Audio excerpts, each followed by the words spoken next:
A leaked quote from a senior executive at Sony that expects the PlayStation 5 shortage to last until 2022 has been met with jubilation by scalpers who I've spoken with, who are earning tens of thousands of pounds from desperate console buyers. One called Adam that I spoke with said that this is excellent news, crying face emoji, and that there's still easy money to be made, and that the news from Sony will cause people to become more desperate. Earlier this week, Bloomberg reported that Sony's chief financial officer reportedly told analysts after a financial results briefing that "I don't think demand is calming down this year, and that even if we secure a lot more devices and produce many more units of the PlayStation 5 next year, our supply wouldn't be able to catch up with demand." The Japanese company has sold 7.8 million PS5s up until March 31st, and it plans to sell at least 14.8 million units in the current fiscal year. According to Bloomberg, that puts the console on course to match the PS4's giant sales figures, which total 115.9 million to date. But severe chip shortages are stopping Sony from meeting demand. It's not just consoles, cars, TVs, toothbrushes, washing machines, and virtually any tech that has a chip in it has been impacted. This, of course, is good news for people raking in thousands from scalping.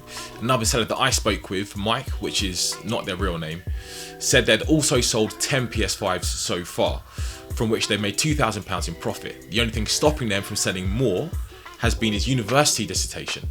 Mike claimed a university friend who also resells scooped up 30 consoles from UK retailer Argos, which dropped new stock late at night last week. The Telegram group that I follow, which is dedicated to stock updates, confirmed that Argos released stock on May 11th between 1am and 3am, from which some users managed to buy consoles. Almost all of the resellers that I've spoken with are either in their early 20s and or students making a bit of extra money on the side, but Mike's reselling efforts far exceed others that I've spoken with. Screenshots that he shared with me of his PayPal account show sales of over £60,000 in 2020, and that's not just consoles, rather in-demand sneakers, clothes, GPUs, specifically the hard-to-find Nvidia GeForce RTX 390.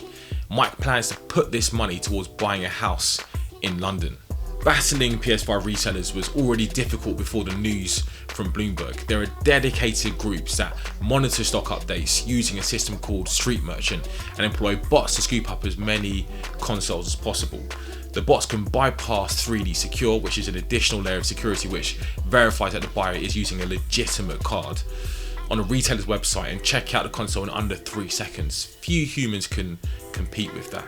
But until recently, Resale Market StockX previously told me that PS5 resale prices were leveling off, dropping by 20% since November when the console was first released. It's still too early to tell if the recent news will change that or if more flagship games like Returnal increase demand, but scalpers currently holding stock are betting that it will. Thanks for watching. I've been Janhoi McGregor. For more news, don't forget to check out my social links below, and I'll see you next time. Cheers.